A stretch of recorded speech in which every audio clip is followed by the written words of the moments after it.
Hola, zaragocistas. Quinta victoria consecutiva en lo que es el mejor inicio histórico en Liga, en la historia del club.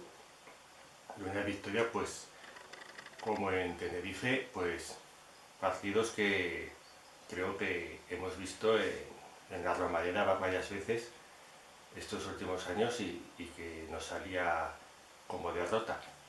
Este año pues estamos teniendo ese punto de suerte por el momento. También creo que te acompaña también un poco más la suerte si tienes más calidad en las dos áreas, tanto para defender como para atacar.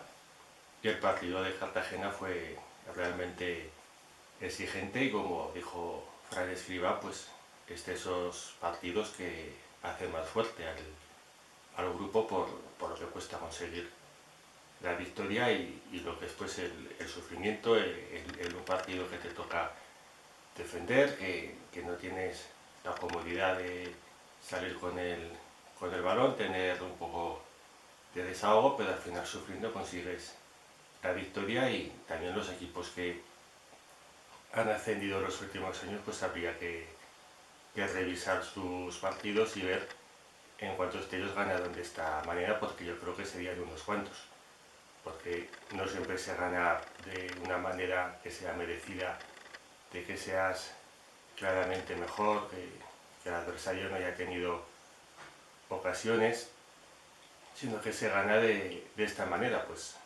sacando o bien la calidad o si tienes la suerte de cara que te salen bien las cosas, pues de esta manera.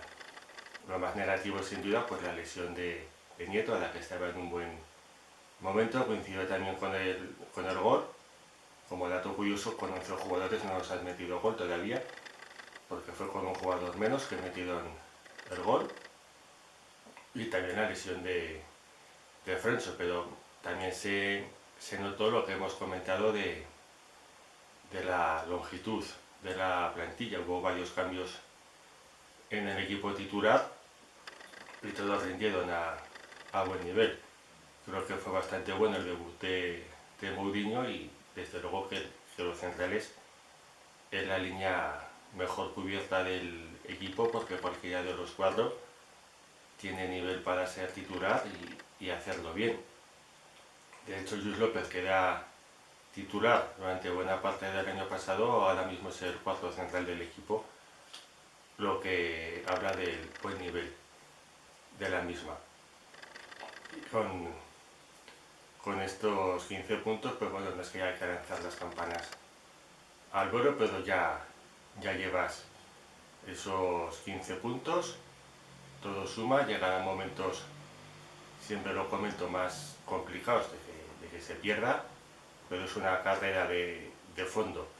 La segunda división bien lo conocemos como para que nos vengan a decir cosas, y es curioso que nos critiquen las celebraciones. Luego ves que los demás equipos hacen exactamente lo mismo, que celebran las victorias, porque todo el mundo sabe pues lo que cuesta ganar y la alegría que es ganar y poder disfrutarlo con tu afición sin que venga nadie a sentirse molesto. Y un último comentario de Mollejo, pues bueno, fue un error, una cosa que no se puede suceder en el campo y que a mí como zaragocista no me gusta que un jugador de mi equipo haga algo que a mí me molestaría de ver, ¿no?, en un adversario. Pero ya he pedido disculpas, de honra. Creo que fue una reacción espontánea que tampoco iba dirigida a nadie en concreto. Y bueno, pues si le sancionan, pues posiblemente pues entre, ¿no?, dentro de lo que se puede sancionar. Pero también he visto pues un tuit de Nacho que dónde están las sanciones a los que insultan y los de la goma 2, por la cantidad de denuncias que ha habido por parte de la liga. No he visto que haya sanciones ni cierre de grada, y a lo mejor hay que ponderar un poco cuál es la gravedad de cada asunto para poder sancionarlo en consonancia. Venga, bueno.